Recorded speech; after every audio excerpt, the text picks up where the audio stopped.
नमस्कार, आपके साथ मैं हूं समीर अब्बास। 30 अप्रैल को क्या सही में महाविनाश की शुरुआत हो जाएगी? 30 अप्रैल में अब महज 100 घंटे से भी कम वक्त बाकी रह गया है, लेकिन रूस और यूक्रेन दोनों अपनी अपनी तैयारियों में जुटे हैं। इस बीच अमेरिका को साधने के लिए पुतिन ने अलग चाल चली है, जिससे सीरिया प्रमुख वॉर सेंटर में तब्दील होता हुआ नजर आ रहा है। क्या अब सीरिया को लेकर भी अमेरिका और रूस आपस में भिड़ेंगे? क्या है पुतिन का सीरिया प्लान, ये आपको डिटेल में बताएंगे। उधर जेलेंस्की की अटैक प्लान को लेकर भी सनसनीखेज खुलासे हो रहे हैं। क्या है जेलेंस्की का अटैक प्लान, कैसे और कब होगा रूसी आर्मी पर हमला, एक एक डिटेल आपके सामने आने जा रही है।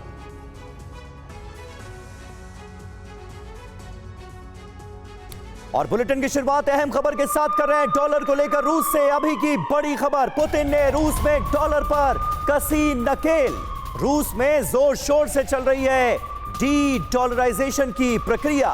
रूस में डॉलर की खरीद बिक्री पूरी तरह से कंट्रोल की जा रही है। डॉलर के बदले रूसी करेंसी रूबल में ज्यादा कामकाज होगा। इस बात के सीधे संकेत रूस में दिए जा रहे हैं। डॉलर की बिक्री को कम से कम करने की जा रही है कोशिश। ऐसा इस वजह से हो रहा है ताकि रूबल का इस्तेमाल ज्यादा से ज्यादा हो। व्लादिमीर पुतिन की डॉलर के इस्तेमाल को लेकर यह स्ट्रैटेजी फिलहाल सामने आई।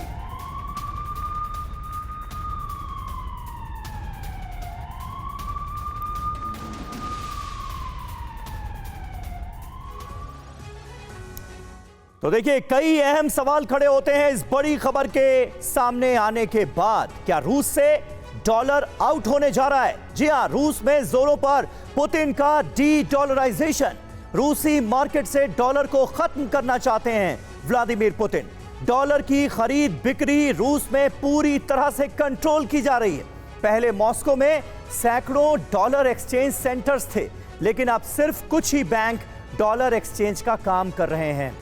रूस अपनी लोकल करेंसी रूबल को बढ़ावा देने में जुटा हुआ नजर आ रहा है। और मनीष झा हमारे संवाददाता इस वक्त मॉस्को से हमें लाइव ज्वाइन कर रहे हैं। मनीष, ये बड़ी जानकारी, बड़ी खबर रूस से सामने आ रही है। मॉस्को में आप मौजूद हैं और ये जो पूरी डी डॉलराइजेशन की प्रक्रिया है, इसे लेकर क्या खबरें आप तक पहुंची हैं? और ऐसा लग रहा है कि पुतिन के इरादे साफ हैं, डॉलर अब रूस में चलना मुश्किल है।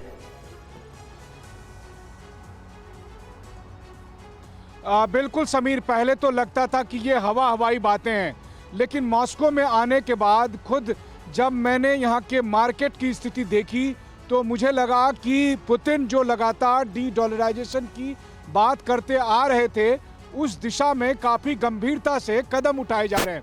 और मैं आपको दिखाने की भी कोशिश करता हूँ।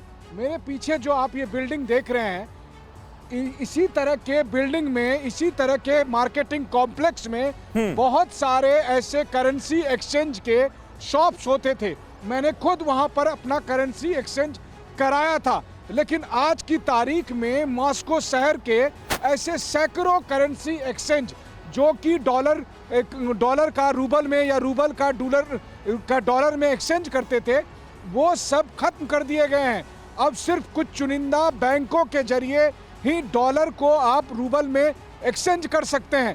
मतलब यह है कि रूस की सरकार पूरी तरह से कंट्रोल कर रही है और कोशिश कर रही है कि कम से कम किसी भी तरह का जो ट्रेड है वो डॉलर में ना हो, लोकल करेंसी में हो, रूबल में हो, रुपीस में हो, युआन में हो। और ये बात ना सिर्फ एडमिनिस्ट्रेटिव तौर पर, बल्कि जो ट्रेड के आंकड़े हैं उसमें साफ तौर पर दिखाई देने वाला है। रूस और चीन के बीच जो लोकल करेंसी का ट्रेड है, यानी रूबल में और युआन में, वो इस बार रिकॉर्ड तौर पर काफी बड़ी मात्रा में। ये बड़ी खबर हमारे संवाददाता मनीष झा इस वक्त हमें मॉस्को से देते हुए नजर आ रहे हैं। मनीष, जल्दी से मुझे यह समझाइएगा कि दुश्मनी तो अपनी जगह है, अमेरिका और रूस की अदावत आज की तारीख में इस मकाम पर पहुंच चुकी है कि इस तरह के फैसले लिए जा रहे हैं, लेकिन आप मॉस्को में मौजूद हैं। कितना व्यवहारिक ये नजर आ रहा है फैसला, कितना प्रैक्टिकल नजर आ रहा है? क्योंकि रूस को भी तो कुछ मुश्किलात झेलनी पड़ रही होगी इसकी वजह से। अब बिल्कुल सही कहा आपने। ऐसा नहीं है कि रूस को दिक्कतें नहीं आ रही है, लेकिन रूस की दलील ये है कि लगातार अमेरिका के नेतृत्व में पश्चिमी देशों ने रूस पर प्रतिबंधों के नाम पर रूस पर नकेल कसने की कोशिश की है। तो ऐसी स्थिति में रूस अब उन प्रतिबंधों से अलग होकर, उन पश्चिमी देशों के प्रभावों से अलग होकर एक नई अर्थव्यवस्था, एक नया वर्ल्ड ऑर्डर क्रिएट करना चाहता है। और ऐसे में रूस अपना पार्टनर ढूंढ रहा है। रूस को पार्टनर के तौर पर चीन मिल गया है, रूस को पार्टनर के तौर पर कुछ और कंट्री हो गया है, या फिर भारत जैसे देशों से भी वो लोकल करेंसी में व्यापार करने की बात कर रहा है। दिक्कत तो है, लेकिन रूस इसका एक अस्थायी समाधान निकालने की कोशिश कर रहा है। और याद करिए, एक समय था जब कोको कोला जैसे कोल्ड ड्रिंक को अमेरिकी साम्राज्यवाद का प्रतीक बताया जा रहा था। आज पुतिन डॉलर को अमेरिकी साम्राज्यवाद का प्रतीक बता रहे हैं, और इसीलिए उसी अमेरिकी साम्राज्यवाद को कमजोर करने के लिए डॉलर को कमजोर किया जा रहा है। ठीक है, डॉलराइजेशन के प्रोसेस को आगे बढ़ाया जा रहा है। ठीक है, बहुत बहुत शुक्रिया मनीष आपका हमारे साथ जुड़ने के लिए। मनीष झा मॉस्को से ये सुपर एक्सक्लूसिव खबर देते हुए कि किस तरह से व्लादिमीर पुतिन डी डॉलराइजेशन की प्रक्रिया को आगे बढ़ा रहे हैं रूस के अंदर। खबरों में आगे बढ़ेंगे। अमेरिका को घेरने के लिए रूस का नया प्लान सामने आ गया है। रूस ने 3 मुस्लिम देशों के साथ मॉस्को में बड़ी बैठक की है। ये मुस्लिम कंट्रीज कौन कौन से हैं जान लीजिए। सीरिया, तुर्की और ईरान के रक्षा मंत्रियों के साथ ये अहम बैठक हुई है। बैठक में सीरिया की सुरक्षा पर चारों देशों ने मिलकर चर्चा की है। रूसी रक्षा मंत्री सरगेई शोइगु भी इस बैठक में शामिल हुए। बैठक की तस्वीरें आपको दिखा रहे हैं।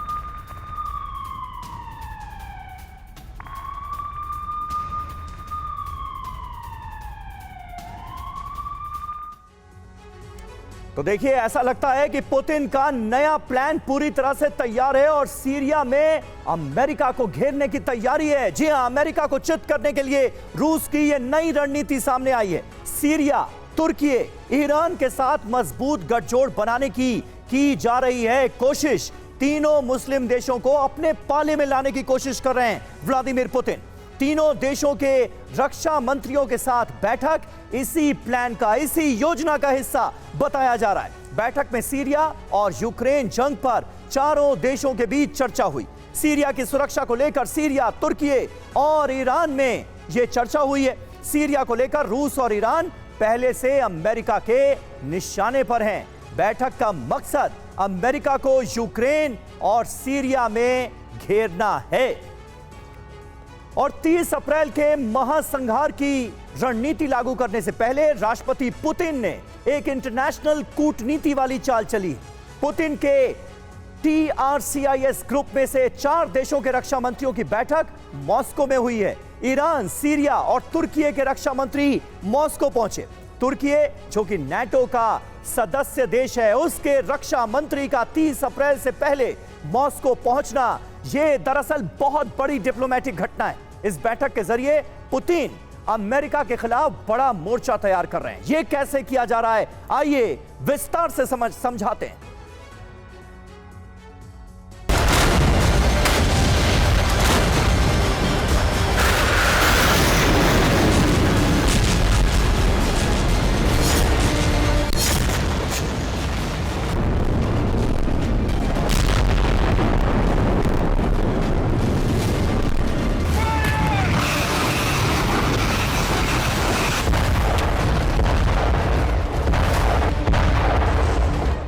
विनाश की घड़ी का काउंटडाउन शुरू हो चुका है।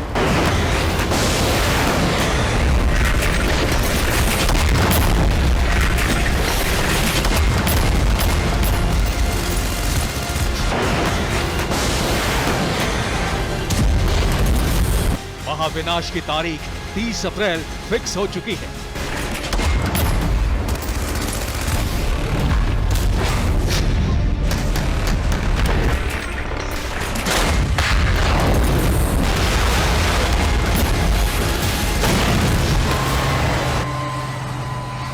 मॉस्को में 30 अप्रैल से पहले जारी घटनाक्रम संकेत दे रहे हैं कि युद्ध में पुतिन बहुत बड़ा रणनीतिक और कूटनीतिक दांव चलने वाले हैं।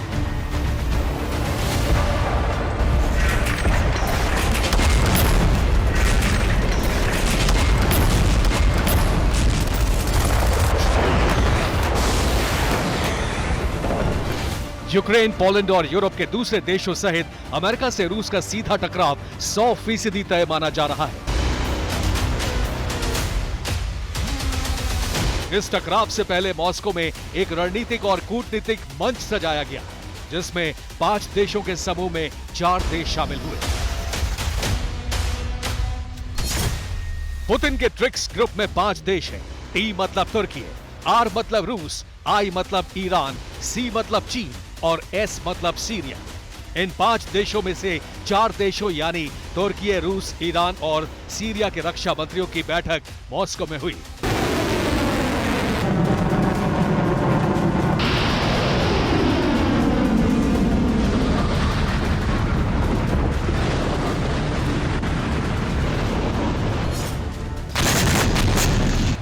जंग का सबसे विनाशक फेज आने वाला है और उससे ठीक पहले तुर्की के रक्षा मंत्री का मॉस्को पहुंचना बाइडेन के लिए झटका माना जा रहा है।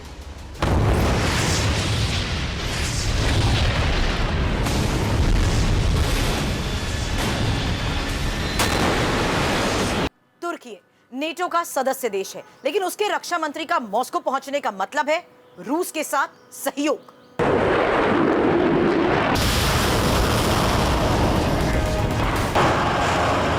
यूक्रेन युद्ध में तुर्की की भूमिका बहुत जटिल है। वो रूस से S-400 भी खरीदता है और यूक्रेन को बायरक्टार ड्रोन भी सप्लाई करता है। तुर्की का स्टैंड रूस के साथ भी है और अमेरिका के साथ भी। जंग में तुर्की अमेरिका के साथ दिख रहा है और रूस 30 अप्रैल से पहले इस रुख को बदलने वाली कूटनीति पर अमल कर रहा है।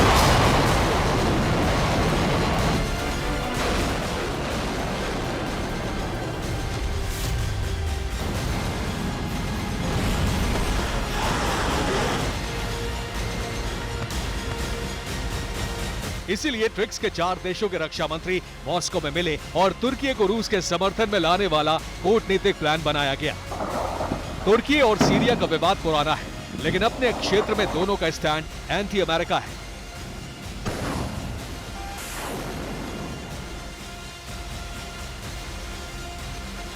दरअसल सीरिया के एसडीएफ विद्रोही तुर्की की जमीन कब्जा कर अपना क्षेत्र घोषित करना चाहते हैं।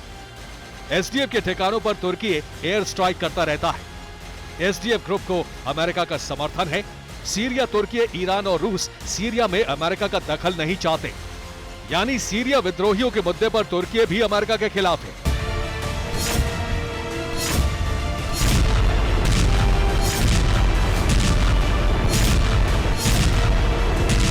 तुर्की अपनी जमीन पर शांति चाहता है और ये कहावत है कि अरब में बिना सीरिया के शांति संभव नहीं हो सकती।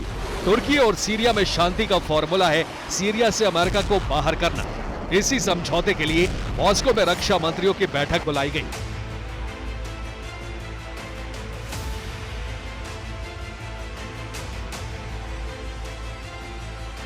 पुतिन का प्लान साफ है कि अमेरिका के खिलाफ मुस्लिम देशों को एक साथ खड़ा किया जाए। अगर सीरिया और तुर्की की दोस्ती हुई तो तुर्की यूक्रेन युद्ध में रूस का समर्थन कर सकता है। ट्रिक्स ग्रुप की यह बैठक बड़ी डिप्लोमेटिक हलचल है और इस ग्रुप के एक देश ईरान ने 30 अप्रैल के लिए रूस का खुला समर्थन कर दिया है।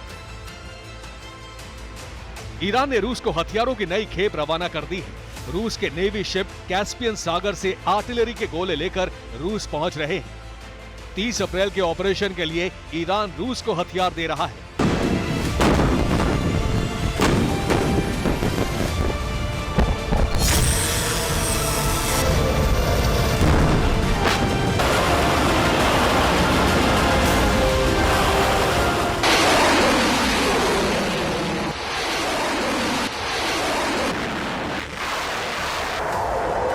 ईरान युद्ध में 3 लाख से ज्यादा आर्टिलरी शेल रूस को दे चुका है।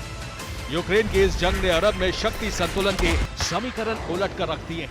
अरब में अमेरिका के मुकाबले रूस मजबूत हो रहा है और मॉस्को में हुई बैठक इस बात का संकेत है कि तुर्की भी उससे दूरी बना रहा है। Bureau report, TV9 Bharatvarsh. और रूस यूक्रेन जंग से इस वक्त की एक और बड़ी खबर आपको बता दें। यूक्रेन का रूसी आर्मी पर अटैक प्लान लीक हो गया है। रूसी मिलिट्री इंटेलिजेंस के हवाले से ये बड़ी खबर सामने आ रही है। 30 अप्रैल से यूक्रेन शुरू करेगा स्पेशल अटैक। लेकिन यूक्रेन के लिए यह बड़ा झटका है, क्योंकि अटैक का जो पूरा प्लान है, कहां अटैक होना है, कैसे अटैक होना है, कहां पर कितनी डिप्लॉयमेंट होनी है, यह पूरा प्लान लीक हो गया है। और इस वक्त एक बहुत बड़ी खबर छत्तीसगढ़ से सामने आ रही है। छत्तीसगढ़ के दंतेवाड़ा में बड़ा नक्सली हमला हुआ है। हमले में 11 जवानों के शहीद होने की खबर सामने आ रही है। नक्सलियों ने पुलिस गाड़ी को विस्फोट के जरिए उड़ा दिया। ये बड़ी खबर इस वक्त सामने आ रही है। 10 डीआरजी जवान और एक ड्राइवर शहीद हो गए हैं। दंतेवाड़ा के अरनपुर में ये नक्सली हमला हुआ है। अमित मिश्रा इस वक्त हमारे संवाददाता हमारे साथ कनेक्ट हो चुके हैं। अमित, पूरी डिटेल दें, कैसे कब इस हमले को अंजाम दिया गया, अभी ताजा अपडेट क्या है आपके पास? देखिए, बिल्कुल लगातार जिस तरीके से नक्सली हमला अभी पिछले कुछ दिनों से देखने को मिल रहा है, लगातार वो गाड़ियों को आगजनी कर रहे थे, लोगों को नुकसान पहुंचा रहे थे। तो और आज जब सर्चिंग में जवान निकले थे तो उस दौरान में जवानों की वापसी के दौरान में ये हादसा हुआ है। बताया जा रहा है कि पहले से जो जवानों को इंटेल की सूचना मिली थी, उसके आधार पर ही ऑपरेशन वहां पर चलाया जा रहा था। और उस ऑपरेशन के दौरान जब जवान वापस लौट रहे थे, उस दौरान में पहले से नक्सलियों ने घात लगाया हुआ था। और आईडी जो ब्लास्ट की गई उसमें एक ड्राइवर के साथ में 10 डीआरजी जो जवान हैं वो यहाँ पर उनकी शहादत होने की जो बात है वो पुलिस के अधिकारी यहाँ पर कह रहे हैं। लेकिन अभी मैं बता दूं कि मुठभेड़ जो चल रही है वो अभी भी दंतेवाड़ा के उस बीहड़ अंचलों में मुठभेड़ अभी भी लगातार जारी है। और माओवादी कैडर, बड़े माओवादी कैडर के साथ में मुठभेड़ वहां पर होने की जानकारी फिलहाल निकलकर सामने आई है। लेकिन ये इंटेलिजेंस फेल्योर भी इसलिए कहा जाएगा क्योंकि अगर जवान वहां पर सर्चिंग पर पहले से ही निकले थे तो आखिरकार किस तरीके से जो नक्सलियों ने पहले से आईडी वहां पर फिट किया हुआ था, पहले से जो नक्सली इस आईडी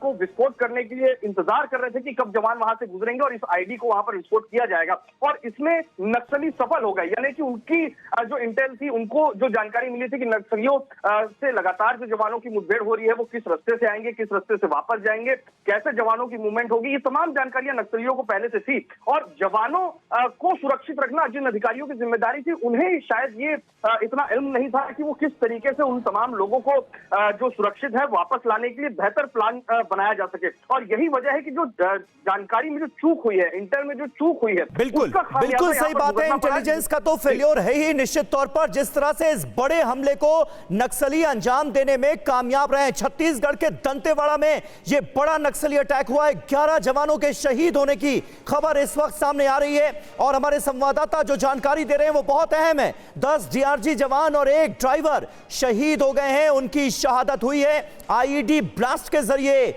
नक्सलियों ने इन जवानों की गाड़ी को उड़ा दिया। अमित, ये बताइए कि ये पूरा इलाका जहां पर इस वक्त आप बता रहे हैं कि मुठभेड़ हो रही है, यानी पहले आईडी ब्लास्ट के जरिए गाड़ी को विस्फोट से उड़ाया गया है और उसके बाद भी वहां पर नक्सलियों की मौजूदगी है क्योंकि इलाके में मुठभेड़ चल रही है? बिल्कुल, वहां पर नक्सलियों की मौजूदगी की पहले से ही जानकारी जो सीआरपीएफ पैरामिलिट्री फोर्सेस जो वहां पर मौजूद थी, उन तमाम फोर्सेस को जानकारी मिली थी, लोकल पुलिस को भी इसकी जानकारी मिली थी। और इसी तर्ज पर एक प्लान तैयार किया गया था कि किस तरीके से नक्सलियों की मौजूदगी को जंगल के अंदर वापस धकेला जाए। और इसी के लिए जो जवान जो सर्चिंग पर निकले हुए थे, उनको खोजबीन करने के लिए निकले हुए थे कि जो बड़े नक्सली लीडर के साथ में कई नक्सलियों की मौजूदगी की जो सूचना उन्हें मिली थी, उस सूचना की तस्दीक करने के लिए अंदर ऑपरेशन चलाया जा रहा था। और ऑपरेशन के दौरान में ही ये घटना यहाँ पर हुई है। ऑपरेशन के दौरान जब जो जवान है, जवानों की शहादत यहाँ पर एक बड़ी दुर्घटना इसलिए मानी जा रही है क्योंकि नक्सलियों ने इतनी बड़ी घटना पिछले 3 से 4 सालों में अभी तक देखने को नहीं मिली थी। हालांकि लगातार बस्तर में नक्सली जब भी किसी घटना को अंजाम देते हैं, देखा गया है कि मौसम, गर्मी का जो मौसम रहता है उस दौरान में नक्सली सबसे ज्यादा सक्रिय रहते हैं। कुछ दिन पहले ही आईजी जो सुंदरराज है, उन्होंने साफ तौर पर इसकी जानकारी दी थी, मीडिया को जानकारी दी थी। उन्होंने कहा था कि नक्सलियों की लगातार जो मूवमेंट है वो वहां पर जारी है और गर्मी के मौसम में नक्सलियों की मूवमेंट लगातार बढ़ जाती है, वो काफी आक्रामक हो जाते हैं। इसकी जानकारी आईजी सुंदरराज ने दी थी।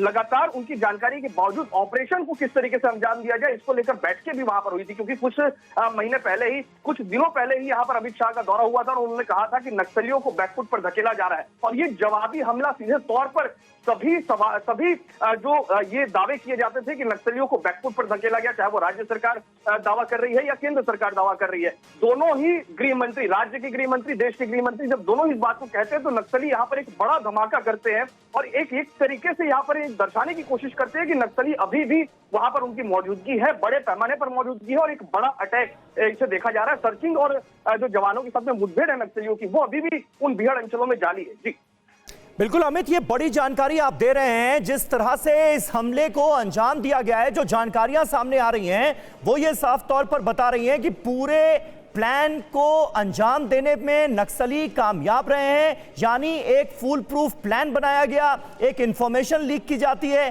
कि तमाम बड़े नक्सली इस इलाके में मौजूद हो सकते हैं। उसके बाद जब इन नक्सलियों के लिए सर्च ऑपरेशन चलाया जाता है, जवानों की जो पार्टी वहां पर मौजूद थी, गाड़ी के जरिए तफ्तीश जो कर रही थी, जो सर्च ऑपरेशन चला रही थी, उस गाड़ी को उड़ा दिया जाता है। यानी वेल प्लान्ड अटैक फिलहाल नजर आ रहा है अमित। ये बिल्कुल वेल प्लान अटैक है, क्योंकि नक्सली इस उम्मीद नहीं थे कि किस तरीके से जो एक बड़ा नुकसान है वो जवानों को पहुंचाया जाए, ताकि एक मैसेज देने की कोशिश नक्सलियों की तरफ से यहाँ पर की जा रही थी कि जब लगातार जो उन पर दबाव बन रहा था, चाहे वो केंद्र सरकार की तरफ से हो, राज्य सरकार, दोनों ही मिलकर यहाँ पर लगातार पुलिस की तरफ से भी और पैरामिलिट्री फोर्स या अन्य जो फोर्सेस है उनके जरिए भी यहाँ पर दबाव बनाने की कोशिश थी कि जो नक्सली है वो एक क्षेत्र तक सीमित रह जाए। क्योंकि छत्तीसगढ़ 3 लगातार जो अलग अलग क्षेत्र है, बॉर्डर एरियाज है, वहां पर नक्सलियों की मूवमेंट छत्तीसगढ़ में देखने को मिलती है। चाहे वो उड़ीसा की बात करें, वहां से भी नक्सलियों का लगातार घने जंगलों के बीच में आना जाना लगा रहता है। इसके अलावा उत्तर प्रदेश के साथ साथ जो कई अन्य क्षेत्र है, मध्य प्रदेश, वहां पर से भी नक्सलियों के आना जाना है। तो ऐसे कई ऐसे क्षेत्र हैं जिनके बॉर्डर एरिया से छत्तीसगढ़ मिलता है। बिल्कुल बिल्कुल अमित, आप नजर बनाकर रखिएगा, आगे भी इस पर और आपसे अपडेट लेंगे। अमित मिश्रा हमारे संवाददाता पल पल की जानकारी दे रहे हैं। मुठभेड़ अभी भी चल रही है और जैसे ही हमें कुछ और अपडेट मिलेगी हम आप तक पहुंचाएंगे। और इस वक्त की बड़ी खबर आपको बता दें, छत्तीसगढ़ के दंतेवाड़ा में बड़ा नक्सली हमला हुआ है। 10 डीआरजी जवान और एक ड्राइवर शहीद हो गए हैं। नक्सली हमले पर मुख्यमंत्री भूपेश बघेल ने कहा यह बहुत दुखद घटना है। नक्सलियों के खिलाफ लड़ाई निर्णायक दौर में है। नक्सलियों को किसी भी कीमत पर छोड़ेंगे नहीं, ये कहा है सीएम भूपेश बघेल ने। ये बेहद दुखद है जो हमारे जो जवान शहीद हुए हैं, उसके परिवार के प्रति संवेदना व्यक्त करता हूं। लेकिन जो ये लड़ाई है वो अंतिम दौर पे चल रहा है और नक्सलियों को किसी सूरत में छोड़ा नहीं जाएगा और निश्चित रूप से उस योजनाबद्ध ढंग से बना के ये नक्सलवाद को ही समाप्त करेंगे। तो नक्सलियों के खिलाफ लड़ाई निर्णायक दौर में है। नक्सलियों को जिन्होंने हमला किया उन्हें किसी भी हाल में बख्शा नहीं जाएगा, ये भरोसा दिलाते हुए भूपेश बघेल छत्तीसगढ़ के मुख्यमंत्री नजर आ रहे हैं। छत्तीसगढ़ के दंतेवाड़ा में दरअसल बड़ा नक्सली हमला हुआ है। बड़े हमले को अंजाम दे पाने में कामयाब हुए हैं नक्सली। इस बार हमले में 11 जवानों के शहीद होने की खबर है। नक्सलियों ने पुलिस की गाड़ी को विस्फोट से उड़ा दिया। नक्सलियों और पुलिस के बीच इस वक्त भी फायरिंग चल रही है, मुठभेड़ जारी है। दंतेवाड़ा का अरनपुर पालनार मार्ग है ये, जहां पर ये ब्लास्ट अंजाम दिया गया है। इसी रास्ते के जरिए जो जवानों की गाड़ी है वो गुजर रही थी, जिसे आईईडी ब्लास्ट के जरिए उड़ा दिया गया है, जिसमें 10 डीआरजी जवान शहीद हो गए हैं, एक ड्राइवर भी शहीद हो गया है। शोक संतप्त परिवारों के प्रति मेरी संवेदनाएं हैं, ये कह रहे हैं भूपेश बघेल, और बताते हुए नजर आ रहे हैं कि नक्सलियों से जो लड़ाई चल रही है, नक्सल मूवमेंट के खिलाफ जो लड़ाई लड़ी जा रही है वो निर्णायक दौर में पहुंच चुकी है और जिन भी नक्सलियों ने इस हमले को अंजाम दिया है, जवानों की जान ली है, उन्हें किसी भी हाल में बख्शा नहीं जाएगा।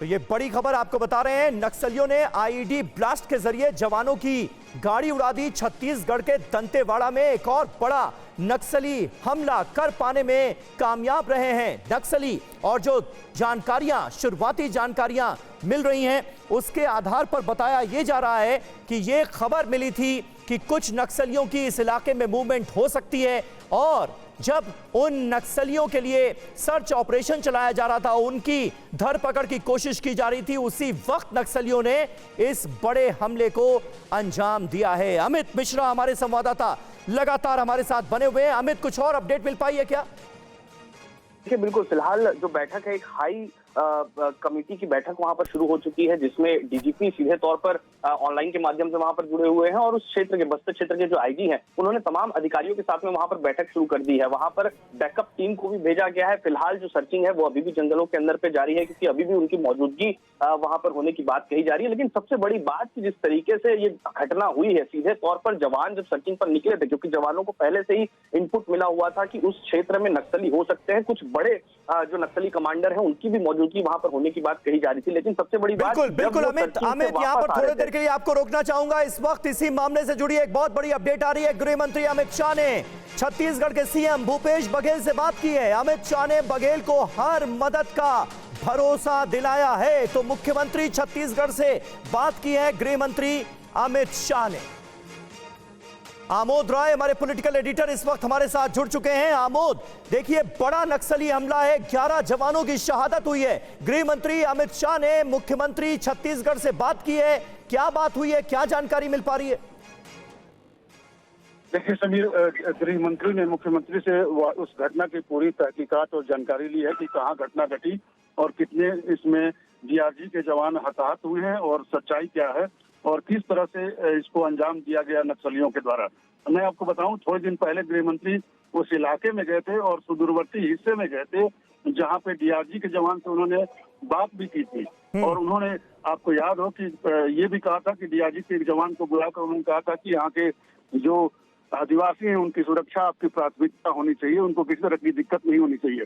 वैसे माहौल में अभी एक इस तरह की घटना ये अपने आप में दिखाता है कि नक्सली कुछ करने की चाहत में, कुछ अपना जो जमीन उनका खिसक रहा था उसको बचाने की चाहत में एक इस घटना को अंजाम दिए हैं। और गृह मंत्री ने आगे बढ़कर ये फोन किया सीएम छत्तीसगढ़ को और कहा कि आपको जो भी जरूरत होगी, हर जरूरत को पूर्ति करने के लिए गृह मंत्रालय तैयार है।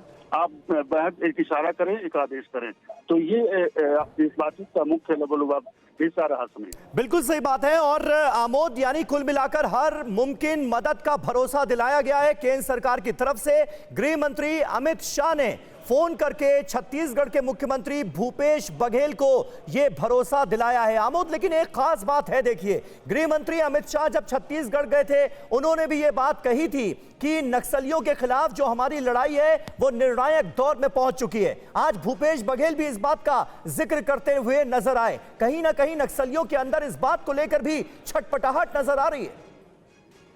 बिल्कुल समीर, देखिए नक्सली जिस तरह से सिकुड़ रहे हैं और सुदूरवर्ती जंगली हिस्सों में जा रहे हैं और बस रहे हैं, वो अपने आप में उनकी बेचैनी का मुख्य कारण है। उनको लग रहा है कि सालों से जो एक साम्राज्य उन्होंने कायम किया था वो अब सिकुड़ने लगा है और राज्य सरकार और केंद्र सरकार दोनों का कोऑर्डिनेशन इसमें बहुत ही बेहतरीन रहा है।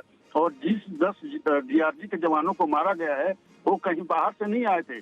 डीआरजी के जवान उसी डिस्ट्रिक्ट के लोग होते हैं, उसी कस्बे के लोग होते हैं जहाँ पे उनकी ड्यूटी तैनाती की गई होती है।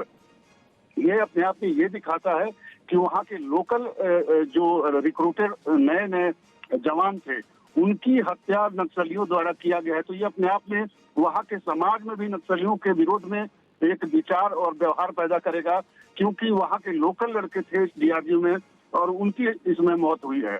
तो ये कुल मिलाकर एक जो पहल गृह मंत्रालय के द्वारा शुरू की गई थी और इसमें जिस तरह से राज्य सरकार की सहभागिता रही है उसको कहीं न कहीं चुनौती देने की आज कोशिश के तहत ये अंजाम दिया है नक्सलियों। बिल्कुल, इन तमाम बातों के साथ साथ आमोद, लेकिन सबसे बड़ी चिंता की बात यह कि नक्सली एक बार फिर एक बड़े हमले को अंजाम देने में कामयाब रहे हैं। ये अपने आप में जो इंटेलिजेंस का एक बड़ा फेल्योर रहा उसकी तरफ भी साफ तौर पर इशारा करता है, क्योंकि अमित मिश्रा हमारे संवाददाता छत्तीसगढ़ से जो जानकारी दे रहे हैं उसके हिसाब से बाकायदा एक इंफॉर्मेशन दी जाती है कि नक्सली नेता इस इलाके में हो सकते हैं। उसके बाद एक सर्च ऑपरेशन चलाया जाता है जवानों की तरफ से और फिर ये ब्लास्ट हो जाता है। यानी प्री प्लान्ड वे में इस अटैक को अंजाम दिया गया है। आमोद, देखिए ये एक उनके रणनीति का हिस्सा रहा होगा और नक्सली जब भी कोई घटना को अंजाम देते हैं तो उसके पहले एक पृष्ठभूमि तैयार करते हैं और उसी का ये हिस्सा रहा होगा। और जो 10 डीआरजी के जवान मरे हैं, निश्चित तौर पे उनको हर गली, हर जंगल के हर हिस्से की जानकारी होती है, क्योंकि वो लोकल होते हैं, वहाँ के लोकल रिक्रूटमेंट से उनकी भर्ती हुई होती है और नक्सलियों के अड्डा को उनके उस गांव के एक चप्पे को जानते हैं। पहाड़ी नुमा जो जगह है, जंगल का जो हिस्सा है, हर जगह को जानते हैं। वैसे जगह में अगर इस तरह की घटना को अंजाम देते हैं जिसमें डीआरजी के ही 10 जवान शहीद हो रहे हैं, तो ये कहीं ना कहीं अपने आप में इंटेलिजेंस का फेल्योर कह सकते हैं। लेकिन इंटेलिजेंस के लिए भी डीआरजी के लोग ही ज्यादातर मौकों पर काम करते हैं। तो कहीं ना कहीं ये नक्सलियों की एक जो सोची समझी षड्यंत्र है उसमें ये फंसते नजर आ रहे हैं और कहीं ना कहीं इंटेलिजेंस फेल्योर उस कारण से हुआ होगा। बिल्कुल बिल्कुल आमोद, बने रहे आप हमारे साथ। अमित मिश्रा भी हमारे सहयोगी लगातार छत्तीसगढ़ से मौजूद हैं और छत्तीसगढ़ के सीएम भूपेश बघेल ने साफ तौर पर कहा है कि नक्सलियों से जो लड़ाई चल रही है वो अंतिम दौर में है। उन्होंने थोड़ी देर पहले जो ट्वीट किया उसमें भी इस बात का जिक्र किया कि दंतेवाड़ा के थाना अरनपुर के अंतर्गत माओवादी कैडर की उपस्थिति की सूचना पर नक्सल विरोधी अभियान चलाया जा रहा था और उसी के लिए ये डीआरजी बल इस इलाके में पहुंचा था। आईईडी विस्फोट के जरिए हमारे 10 डीआरजी जवान और जो गाड़ी चालक था उसे शहीद कर दिया गया है, उनकी शहादत हुई है, ये भूपेश बघेल ने कहा। सुनिए। ये बेहद दुखद है जो हमारे जो जवान शहीद हुए हैं उसके परिवार के प्रति संवेदना व्यक्त करता हूं। लेकिन जो ये लड़ाई है वो अंतिम दौर पे चल रहा है और नक्सलियों को किसी सूरत में छोड़ा नहीं जाएगा और निश्चित रूप से उस योजनाबद्ध ढंग से बना के ये नक्सलवाद को ही समाप्त करेंगे।